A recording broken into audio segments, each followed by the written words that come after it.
It's the waitingfornextyear.com podcast. My name is Dave Sterling, and with me, Andrew Schnitkey. How's it going? It's going great, Dave. First of all, to pay our corporate master, Craig, uh, we're brought to you by Patreon, which means we're brought to you by you. So check it out over at www.patreon.com/WFNY. So I, t- thank you, several people. I told Craig that I would change my name legally, like my first name to Joinar and last name Patreon, if he gave me a free account, and he wouldn't do it. He That's wouldn't how even cheap. do it. That's how cheap Craig is. He wouldn't even do it. That sounds about right. It's ridiculous. Well, while we're on the Craig train, before we start talking, we'd like to talk some Cavs tonight. First of all, we haven't gotten a chance to speak since I've spoken with Craig, but you are a fan of HelloFresh, Yes. food delivery service. It makes sense for you. Craig was not, but I feel, and I think you agree with me, that he gave the single worst reason ever given for Yeah. not liking it. His reason was he didn't want to follow a recipe. Right. He felt like it was too bossy, like telling him how to make the food, like from a service that is dividing up exactly what you need to make one specific thing. Like this isn't going to a grocery store and like picking out what you want. It would be so weird for them to be like, well, here's the food you need to make the meal. Figure it out. We're Yeah. not going to actually tell you how to make it. You Well, just a lot of them, if you just kind of threw everything in a pot, you'd probably get pretty close. sure Because that's how well portioned the meals are. for sure, but the cool and like I get it, like everybody has different experience or whatever, but like even just in terms of some basic like cooking skills, like I've learned some things that I didn't know, Yeah. just by doing this. Like I it's if I was going to tell people reasons not to use HelloFresh, the fact that they include recipe cards would be very low With on their my perfectly portioned yes. food amounts. Yes, I agree. So anyway, that with that out of the way, uh, we've got a controversial subject, and I conquered this on Facebook with if you don't follow it, if you've ever driven very, very late at night in Cleveland and listened to Coast AM, you ever a Coast to Coast AM fan? I'm not. Well, this is basically your conspiracy theory, your aliens, your Armageddon Doomsday Prepper type show. I Okay. think it happens. Basically, it's your drive home from the bar without falling asleep Okay. show. So, what should come up on my Coast to Coast AM Facebook feed? Because it is the greatest collection of links that anybody ever sends out. But a little article about NBA superstar Kyrie Irving believes the world is flat. See, I thought you were gonna like. I thought this was all a setup joke that the Coast to Coast show is actually road tripping, and and that the conspiracy theories were when Kyrie was on. Yeah, so this is look, there has been so many bizarre, interesting storylines revolving around the Cleveland Cavaliers since LeBron came back, Yes. and this is the one that caught me off guard the most. Like, Sorry to all of you. Dion Waiters is a Muslim now and won't come out for the anthem people. Your crazy story has been topped. absolutely. Good luck topping this one. Let's see what you've got next. Somebody needs to hold somebody's beer. Like, like, okay, there's so many different levels to this because I think the first thing everybody wants to know is he's joking, right? Like that. I think that's like everybody's reaction is obviously he's joking. He's not serious, Right.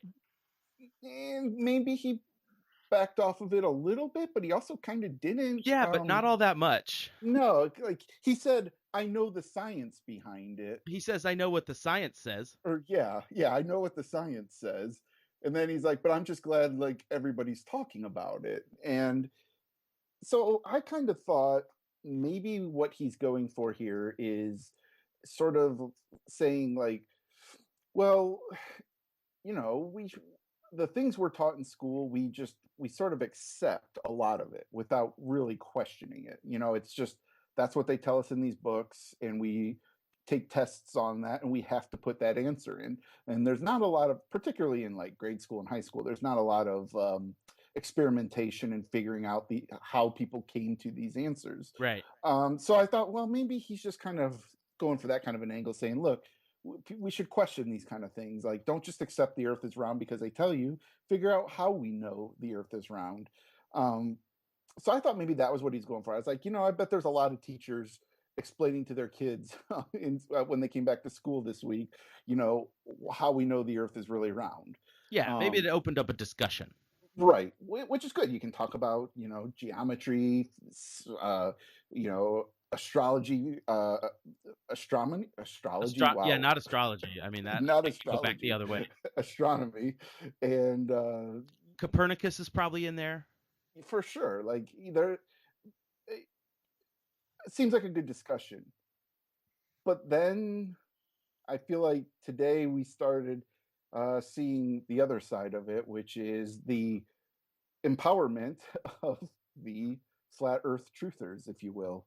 And you sort of realize like maybe this is promoting sort of an anti-intellectual debate, in giving credence to things that are pretty ludicrous. And I'm a questioning guy by nature. Like I like to question things, and I will sit there and go down the internet rabbit hole when I'm trying to figure out how we know something.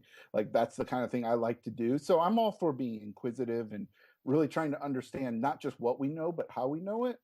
But the Earth being round, I feel like that one's pretty well settled at this point. Well, especially for a guy who was born in Australia and has been to China and been back to here on airplanes. Yeah, I mean, just his experience living in the southern hemisphere. He's got so many, like, so much of a head start over probably 75% of the world's population as far as places he's been. Yeah. And, Yeah, I do like how when he was questioned on it, like he did, he made a decent point about, so I say one thing in a podcast and it's on the news for some reason, like as if to say, with all the other stuff that's going on in the world, why are we talking about this? But again, he never, like, I don't think that was his plan. Right. Well, because he kind of like he even did he use the phrase fake news, or did people just apply that to what he said? I don't remember. I don't remember either, but I there don't. was something. If He said that something became about the era of fake news and stuff like Yeah, and that became part of the context originally too. Was like, oh, he's making a social commentary on the state of the world today, and Donald Trump and fake news and all that. And I don't think that's what he's doing. Like, I that. didn't get that impression, particularly when people asked him about it again, and he started talking about it. And like the funny thing is too is like, so when this story broke, I hadn't listened to the podcast yet. Correct. I So had not either. yeah, so I didn't really understand. So I was like, well, I need to listen to this. I bet you there's some kind of context missing to this. And when you listen to it, like, there's not a lot of context missing to it. Like he pretty much says flat out, like, yeah, the Earth is flat, Yeah, and they and they strangely agreed with him, sort of. well, I have a Or feeling like my favorite part, and it never talk about an amazing podcast on your own podcast. I mean, I think this is a good podcast, but I mean, that podcast is so amazing.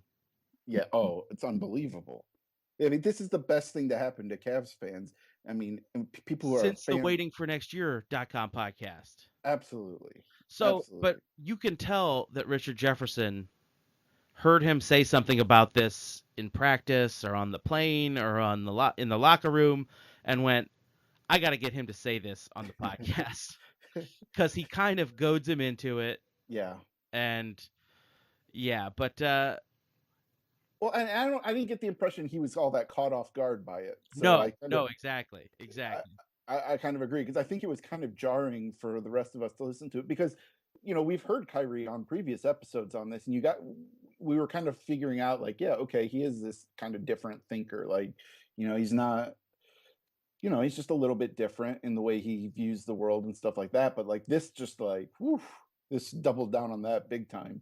Um, and I don't know how I feel about it. Like, it's probably ultimately harmless. I don't think he's changing a lot of people's mind. Um, so I don't know that it's like dangerous or anything like that.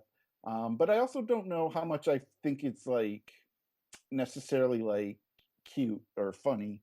Like it's just weird. Like I Yeah. can't put my finger on it exactly. Like I said, like we're used to bizarre Cav stories, but this one's hard to really sort of put into words, I Well, guess. Like and kind of go back, was it 2 weeks ago? And everybody's favorite baseball weirdo, Trevor Bauer, is talking about another disproved theory about Obama not being born in the United States. yeah, yeah, And I mean, I will say the treatment was pretty even for both of them, as everybody kind of went, "Really, dude?" Like for the most part. hmm But it's I don't even know. I mean, like, should we care? That's the big thing. right, yeah. And I don't know if I care.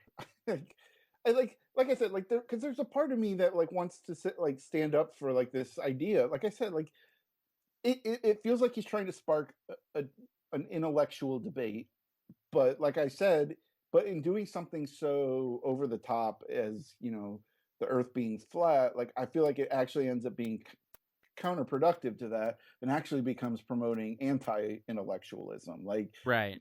because you can't have a good faith earnest debate about the shape of the earth. I'm sorry, like Yeah. unless you've discovered some kind of new mathematical formula, if you've discovered some way of us perceiving a fourth dimension that we don't already know about, like okay, maybe I'll listen to that. But if you're just saying based on the science that we have today, like I looked into it. Like I watched some of these YouTube videos and saw their arguments, and they are laughable.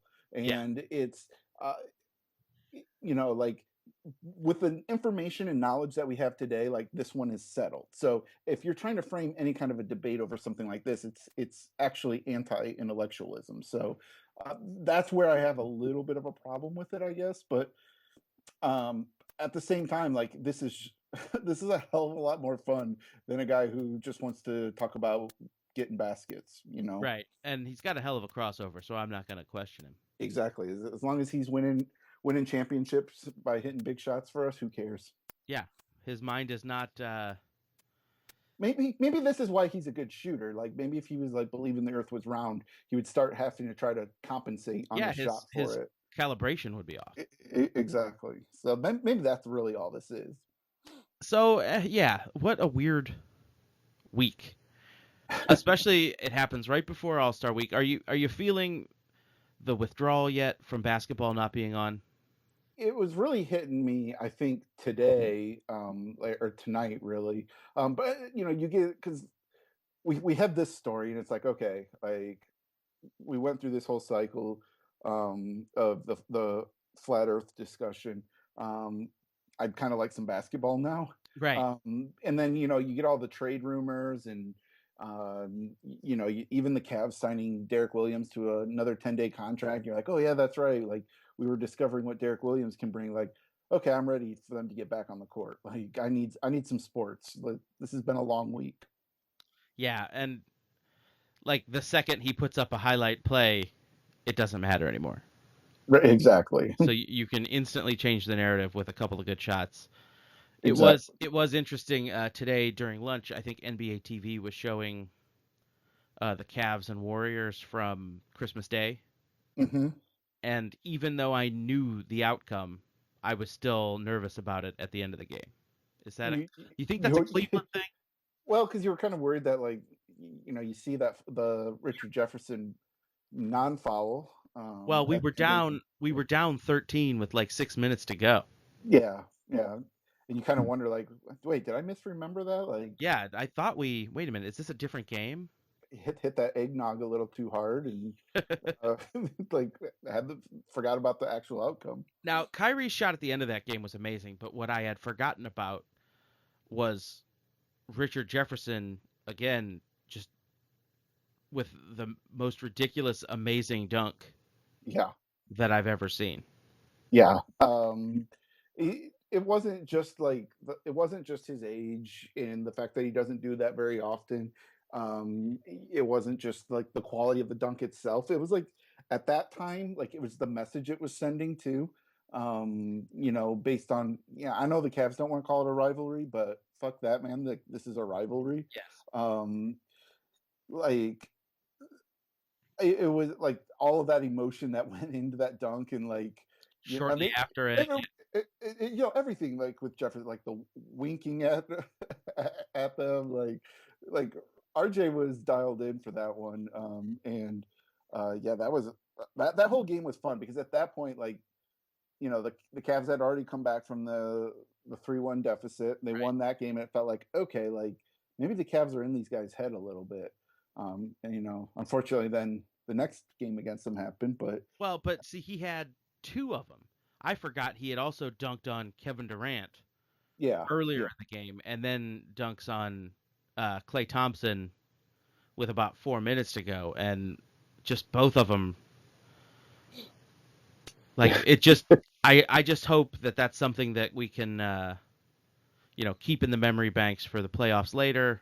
That yeah. what, let's just watch that and It is kind of interesting how many big moments like are in the NBA regular season are just disposable. right. And I kind of like I even remember like when the Cavs set the all-time losing streak record. Back when LeBron left, and I remember writing at the time. I was like everybody was really upset about it. I'm like, look, this sucks. Like it's not fun like that we're going through this. But I said, don't worry. Like a year from now, nobody's going to remember who has the longest uh losing streak. Right. Like that's going to be a forgotten thing. Like the NBA regular season is so fun, but also equally disposable. Like Yeah. there's all these moments you have, and you go through these highs that feel so high and these lows that just feel so low. Like I mean, going through what we went through in January with the Cavs, like if the Cavs win the NBA championship again, we will not remember that. Yeah, and it only can go the other way. It only Yeah, can like go the that way would it went last year for the Warriors, that they right. won the Yeah, most games ever and then lost in the finals yeah. after blowing a 3-1 lead. Oh yeah, I remember that. Do you remember that happened? Yeah, the Warriors blew a 3-1 lead. I remember that as well. Okay, so now it's time to fire up. Not actually, because I don't want to get into numbers, and I want probably I want Twitter commenters to tell us that we're crazy. But it's time to dream up some Cavs trade deadline scenarios. So who do you want to get in here? I was thinking like it would be really interesting to get James Harden. Yeah. Do you think Mm, he would mesh though? I mean, the locker room chemistry is such already. it would be a little interesting to work him in. I don't know, like having him and Kyrie in the same backcourt, like that's a lot of and with LeBron, like the three of them, that's a lot of people who like having the ball in their Yeah, hands. yeah. But like James Harden has long been a uh, a guy that I've always kind of wished that the Cavs would have been able to get. Like I always felt like when the Thunder traded him, like it kind of came out of nowhere a little bit, and I was always like, man, like I wonder if the Cavs even knew that Right. they were shopping him. Yeah, Like I wish we could have got in on that. So if since we're not going to talk numbers and make realistic requests, like James Harden is a player I'd love. for like who are you thinking? Like Jordan McRae. okay, okay. Well, I'm gonna go a little bit different direction. Well, similar direction, but Okay. I think the biggest hole on the team is backup point guard. Yep. So I would like to go. Let's. If I gotta pick one, let's go Mark Price from '89 and '90, the '89-90 Oh. season. Okay. I think Now I like where you're going. you could probably trade Verajao for him. Yeah. Uh, Well, I think the salaries work up. the Cavs have to sign Bergeau, and then they'll trade him. Then sign it. Well, it's a sign and trade. Okay. Okay. Okay. Have you ever heard of that? Yeah. That's how they work. That's exactly how they work. So yeah, if we get him in here, he's a solid free throw shooter. He can come off the bench to spell Kyrie. I think it will be perfect. Man, that would how fun would that be? Yeah, I mean, Does he have to, like he would have to still wear the old Cavs uniform though, yeah, right? on the floor. I can't imagine him wearing like the current Well, his uniform. jersey's retired, so they're by law not allowed to make new style Mark Price jerseys because it's been Oh, that's retired. right. That's right. So And so like maybe all the fans like just have to donate their jerseys to him so he can find like one that fits. And because I don't know if the Cavs like still have like leftovers hanging around the facility anywhere. I'd imagine those are all gone by now. probably, yeah. I mean, they were all in Richfield, Yeah. Oh yeah. and Duh, so of they're course they probably in are. a storage locker somewhere on the off of the turnpike. Yeah. All right, well, that's a pretty good set of scenarios for the Cavs, I think. I just want to say, like, having heard yours, I'd rather they do your trade than my trade. Fair enough. It's like the ESPN trade machine says, sometimes they don't work out. Yeah, it's worth a shot. Yeah, it was worth a shot anyway. The worst he can say is no. Yeah, it's exactly. But you got to feel that they're out there trying their best. Yeah. Here's a random question to switch gears slightly that I didn't warn you about. Uh-oh. As excited, and I'll just make a statement about it before I ask a question. As excited I am to get back into baseball, is there any way we can just kind of fast forward to the World Series again and just take another shot at that? Oh man, I like. Well, I don't need to go all the way to the World Series. Like, I'll go through another playoff run again. Like, Okay. I'll go through all those All right, playoff just get series. to the playoffs. Okay. Yeah, because those were damn fun. Going through the ALDS and ALCS. So I wouldn't mind going through those again too. And then we get back to the World Series and do things a little differently this time. Maybe Mother Nature doesn't give I'm us gonna a rain stop you delay there to. because I'm gonna just start gently weeping. I'm I, still I not over that.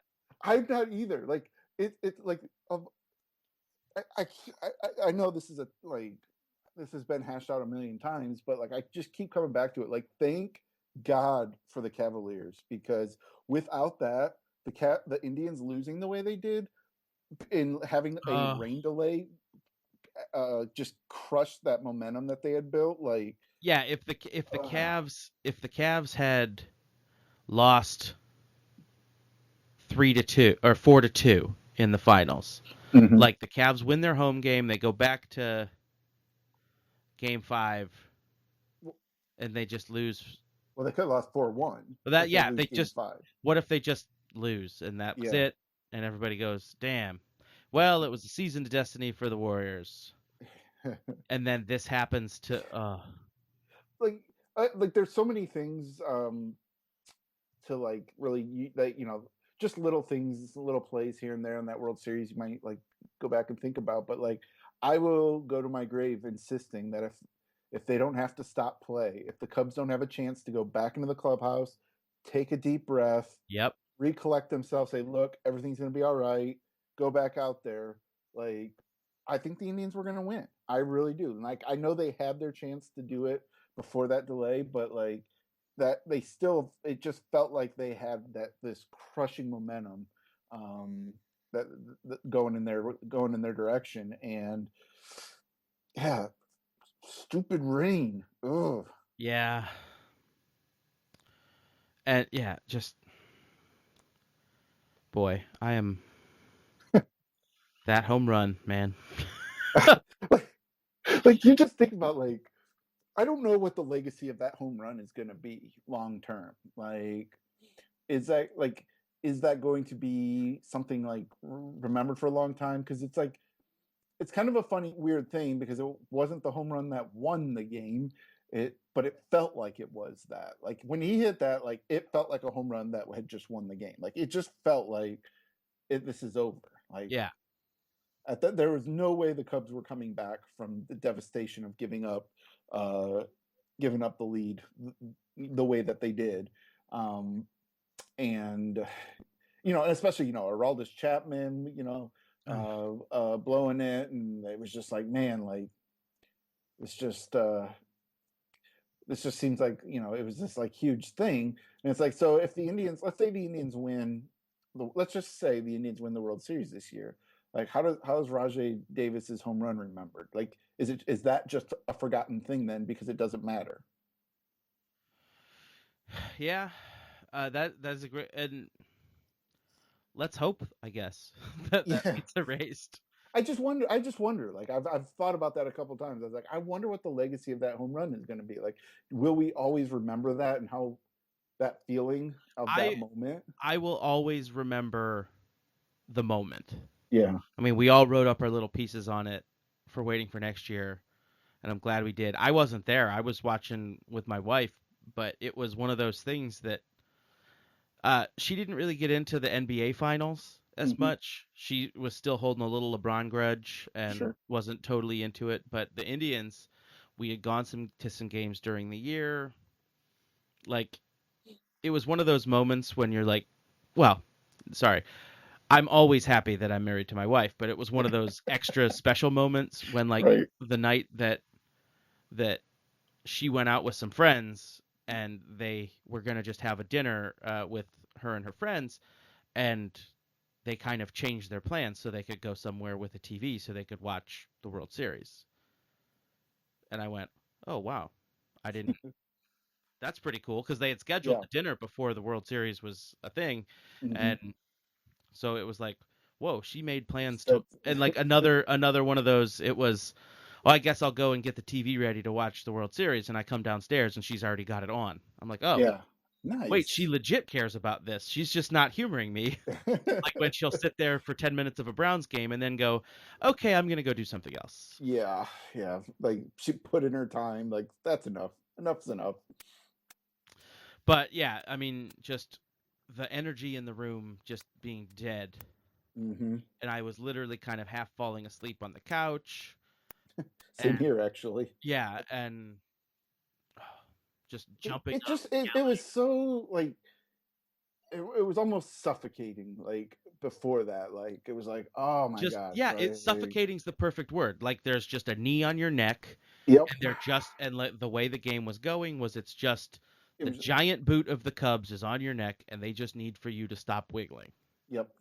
And then it was just like in a this. I mean, it was just it happened so fast. It was just the blink of an eye. Which is Yeah. one of the amazing things about baseball. Yeah. Oh, yeah. Absolutely. It's probably like my favorite thing about baseball. Like, and that's why, like, you know, I'm a bigger basketball fan. You know, I can fully admit I don't watch really any baseball that's not the Cleveland Indians. Me either. I'm not really a baseball guy per se, but I will say this: as much as I love basketball, I love the NBA playoffs. I'll watch any NBA playoff game I can watch. There is a degree of it that nothing really matters until you get to the fourth quarter. Yeah, that my brother's theory is you should just make it 100 and put 2 minutes. Exactly.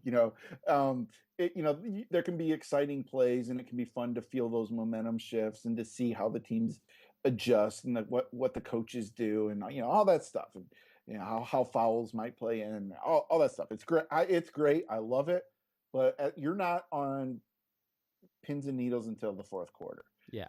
Baseball, on the other hand, is grueling in the Oh playoffs. man, every Holy hell. pitch. Every freaking pitch, you were just on edge because anything can happen. I And mean, yeah, you start getting into your own head of, oh shoot, there's one guy on. If yeah, if this guy hits a home run, all of a sudden they're within two, and that's fine. Like even in the yeah, Indians' big lead games. yeah.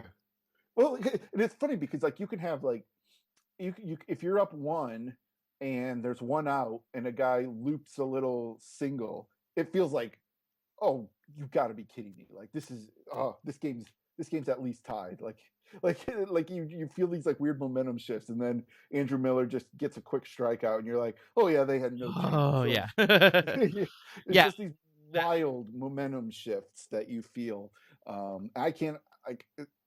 I know it's easier for players because they control the outcome a little bit. Well, a little bit, all of the bit. right. Um, and but like it's like, man, how do they, these pitchers, man, how can they like live on this edge pitch after pitch after pitch, because it's crazy. Oh, I do not know. But I'm ready for it again. Yeah, I'm ready for it in a kind of relaxed way up until September, Yep. and then we start to get a little crazy. Now, another thing coming up very soon. You and I are both fans of a TV show on FX called The Americans. Yeah. I believe, discussed it on this podcast briefly. For those of you who don't know, it is a show on FX about. It is set in the early 1980s, and it is about some Russian deep cover spies who are so deep cover that they would seem to be just ordinary American citizens. And it is an excellent show. Excellent. Uh, what are we? The Excellent. fifth season coming out? Yep. And they have. It's one of those great things where they've been renewed for the fifth and sixth seasons, and so they have ample time to wrap up their story. And Yeah. I have all the faith that they are going to do it properly. I agree, and I think like I, my probably my favorite show of all time was probably Lost. I really got into Lost, and but like you felt in the middle of that show that like they were just like, okay, we know what we need to do, but we don't know how much time we need to do it. Right. Like there was this ambiguity about it, and it felt like the show was treading water for a while, and then like they gave them the firm, okay, we're going to do 6 seasons, and once they got that, like that show really like took off in terms of having a direction. Now, not everybody liked the direction it went, and that's fine. I'm not going to debate that here, but like it was like, okay, like it was such a relief to the writing on the show because they knew exactly how long they needed to get to where they wanted to go. And I stopped dealing with twists and turns on a show when you know that they're going to that they're just kind of winging it. Yeah. But the Americans, you feel like, and this was true with Breaking Bad and Mad Men, is you feel like they were setting you up for something, not just, well, let's have it be different later. Like you could tell that there was a front to back plot point. And just to be clear, I'm not saying that the Americans is not treading water in the same way I felt Lost was. But my point is really that now that they know exactly how many seasons that they're going to get, like I really have a lot of confidence that we're really going to be in for a really fun ride these last 2 seasons because I don't know. We probably shouldn't delve into too many spoilers, I suppose, because I'd rather people like watch the show, and I don't want to spoil things. But there were a couple like moments in that last season which had some mixed reviews. And I know, for anybody who doesn't know, Dave and his wife Mary Ellen, they have a Americans podcast called The Jennings Basement, and it's awesome. And if you watch The Americans, you should definitely listen to the podcast because it's funny, it's insightful, it's great, it's all those things. But I think, you guys talked about it a lot on that podcast, sort of the mixed feelings of this last season. Yes. But there were definitely moments in it that it felt like, okay, it seemed like they were setting pieces in place for whatever is about to come. Right. They're very big on the Chekhov's gun kind of principle. Yes. That you don't see a lot of stuff that isn't going to get used. So when they set some stuff up, and this is a non-spoiler right now, but at one point, the Jennings family is given a computer by their Russian spy handlers. And all season, you see the one kid playing the computer, and you're just the whole time going, what is going to happen with this computer? Yeah. And nothing happens that season with the computer. I don't believe that's a spoiler. But it's like, I know something's going to happen with that computer. I know it's not just misdirection. Sometime it will happen. Yeah. And it's like, well, okay. I'll do one little spoiler here. Like the kid who plays on the computer, Henry, is the most neglected child in the history of any television series. Like it's comical how much that kid is neglected by the rest of his family. So like maybe like the computer is just going to become sentient and like like Henry and the computer like have this like friendship and understanding, and they go on to do something that impacts the end of the story. Like that's a good point. Yeah, that's my big prediction. But like so a couple things about the Jennings Basement. Then I'm gonna like. I've been lucky enough to be a guest on your guys' podcast. Yes, you have guessed it. Yes, I've been a guest on that one a couple times, And every time I'm on, I try to wrestle control of the show away from you guys and start asking you guys questions. And As so if we're some sort of authority on it, but really we just watched the show a couple of exactly. times. That's But so I'm going to wrestle control of this podcast here and fine. ask I a love it. couple questions about it. So, and again, I'm going to try and frame this in a way that we can talk about it for people who do watch the show without giving too many spoilers, I wouldn't think. But like, Well, I assume that everyone that is listening to this now is going to fire up their Amazon Prime and go watch. The first 4 seasons are now available on Amazon Prime if you're a subscriber. just hit pause on this podcast. Yeah, Go watch it real we'll quick, wait. and then hit unpause. Just do it quick. All right. So the premise of the show, like we said, is Russian spies living in America, and I've always felt that what really makes this show interesting at its core is this really fascinating dynamic of the protagonists being these historical villains in American society, which is Russian spies, and we, particularly in the first 2 seasons, I felt that you were really conditioned to be rooting for Philip and Elizabeth. Yes. Seasons 3 and 4 started to make it a little more difficult to root, particularly for Elizabeth. And on the Jennings Basement, you guys, this last season, you guys really, I thought you and Mary Ellen really kind of went fully the other way. Like, you guys are completely off Team Elizabeth. And and like I kind of talked about this a little bit on your guys' podcast, but I still like, the thing that I think is interesting about that is I still feel like she's doing things that are not immoral in the context of what she is, if that makes sense. Like, she is a Russian spy whose job is to, her job is to, find these things out at any cost, allow the Russians to understand what's going on, what the Americans are working on, in terms of their military secrets and things like that. And it's high risk, that the stakes are really high. And so I've always felt like if I'm conditioned for her to be the protagonist of this story, like, I'm kind of on board with some of the things that she's doing, because I feel like she's doing what she needs to do to get the job done. Yeah.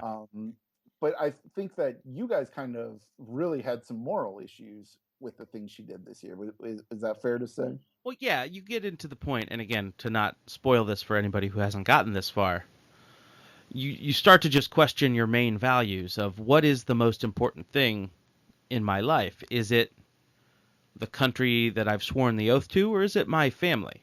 Yeah.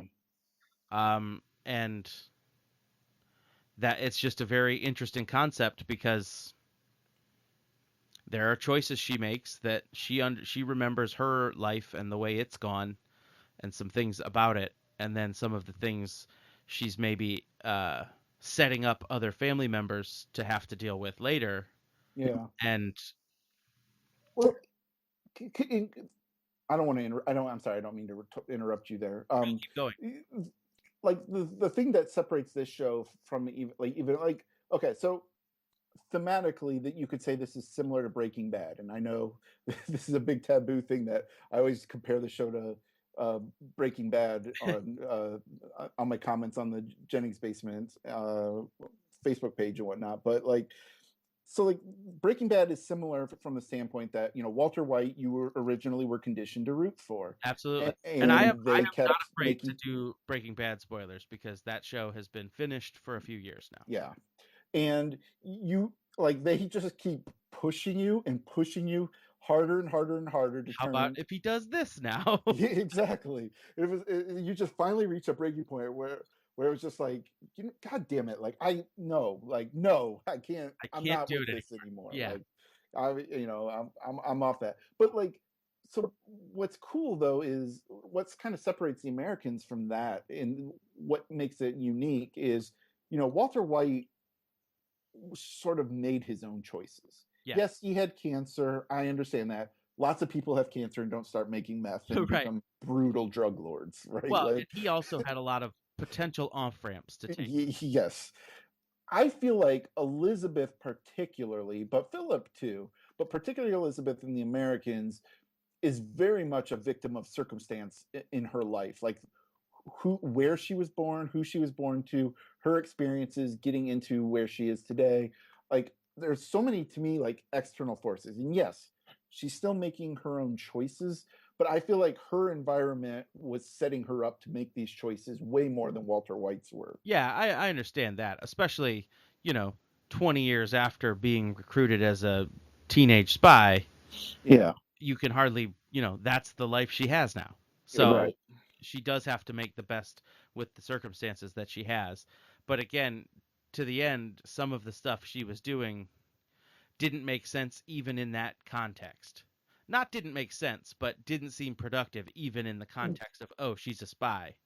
Yeah. Was it a choice that she had to make, or was she making a couple choices out of her own satisfaction? Right, right.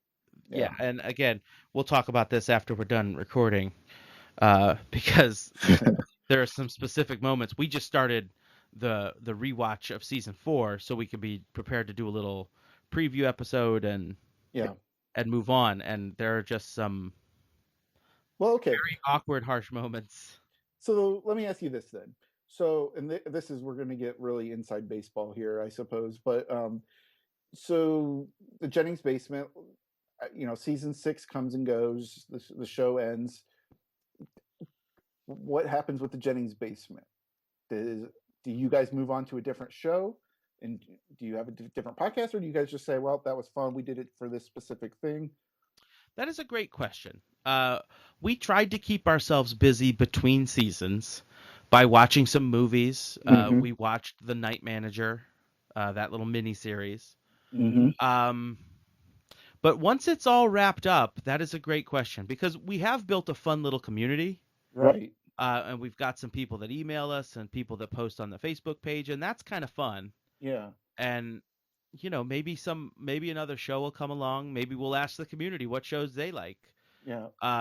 But yeah, it's Or uh-oh. or or what you could do is rewatch the show, which I know you guys, you rewatch Now you're seasons and getting to a talked point about of it, contention too, but because I promised another rewatch. you could rewatch the show and record new episodes on the episodes again in the context of what you know Well, now. we started, I believe, midway through season 3. So Oh, so there's not okay. So yeah, so so yeah, there's some so material that needs to be covered. yeah, we rewatched season 3. We watched midway through season 3, and then after that season, we did a rewatch of the first season. Okay. And so my plan was to do a rewatch of the second season during this off season, but then we, had some stuff come up and Yeah. did the couple of movies and did the Night Manager and stuff like that. And so I think that would be a fun idea because we even said in our rewatch, if we put this disclaimer up, we're we're rewatching the show in the context of everything we know at the end of season 3. Right. So Well, because I don't. this could have spoilers in it but we did talk about some things that were like, well, we now know that this means X. Well, because like I got really bummed because I had this idea. I swear to you, I had this idea. I was like, I really like think it'd be awesome to do a podcast where you went back and watched every episode of Seinfeld and did a commentary on them Did and somebody how have that already? somebody did it. It's out there. Like I saw it trending on the Apple's podcast app one day. See, I I'm like, have to you got to search, be kidding me. and I don't want to maybe reveal it and give somebody the idea, but I am currently in the works of possibly doing that with the show Entourage, Oh, which is the world's worst aging show. yes, unquestionably. Oh How my! great were those first couple seasons, though? It Oh was yeah, so funny. it was funny, but then you go back and you look at it through a 2017 lens. Not so funny. Oh, uh, it is just and I'm not some type of social justice warrior, but it is the most misogynist, homophobic.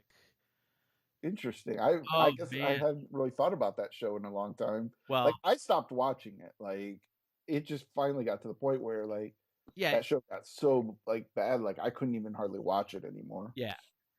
But I hate watched it for a while. I think I've seen all the episodes thanks to HBO Go, Yeah, yeah. but it to me would be very funny to just do a counter and one of the like Mary Ellen thought, "Oh, maybe I'll watch it and help you with it." And then I told her like one anecdote from the episode I was watching and she went, "I Nope. think I would punch somebody." And Yeah. so I thought my segment would be we tell an anecdote in like 5 minutes and then get her reaction from it. Oh, okay. Like, so she Okay. wouldn't even need to see the whole thing. And I bet with that 5 minute little story, she could still get enraged about it because that's how terrible it can be. I like this. I like it a lot.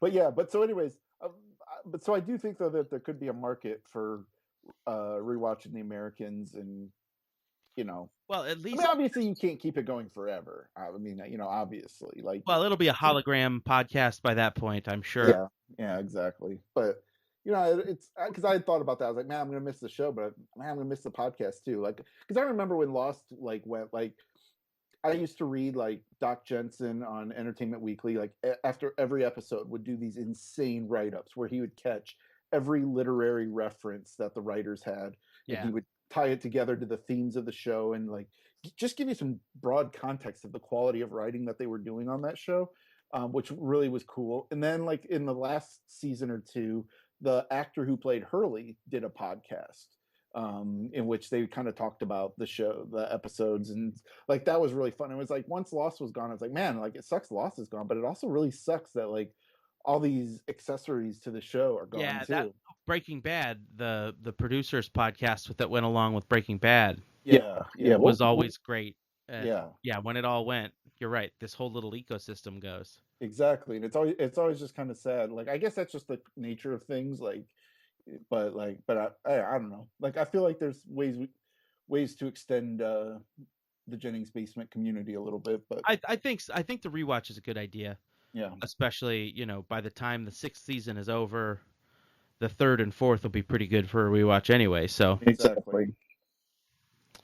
so there you go. I think if you would like to listen, you can do a Google search for The Jennings Basement. It's available on iTunes and wherever you get podcasts, or you can go to facebook.com/The Jennings Basement if you're interested. Yeah, and if you are catching up and watching the show, you should follow along with the podcast after every episode because it will make you enjoy the show even more. There you go. That's pretty good praise from you. I appreciate that. Yeah, no, I do. I've said it a million times. I love the show. I love the podcast. It makes me laugh, makes me think about things a little bit differently than maybe I did originally, and that's kind of what makes it fun. That it makes it fun for me too, because I'll do the same thing with just I see things one way, and then Marilyn went, "Oh no, it was this," and I went, "Oh, that's Yep. interesting." Yep. Well, all right. Thank you for getting together with me tonight. I had a good time. Yeah, me too. It's definitely been too long since we've done a pod. So It has been. Well, uh, in conclusion, everybody, thank you for listening. If you want to support the podcast, you can go to www.patreon.com/WFNY and make Craig happy. yeah, I guess make Craig happy. We every time we do this podcast, like we end up ripping on Craig, but I Yeah. think it's just because we know he doesn't listen to our episodes anyway. So Yeah, that's true. That's specific shout outs to him. exactly, screw Craig. All right. Well, I'm Dave Sterling. This has been Andrew Schnitkey and I and the Waiting for Next Year.com podcast.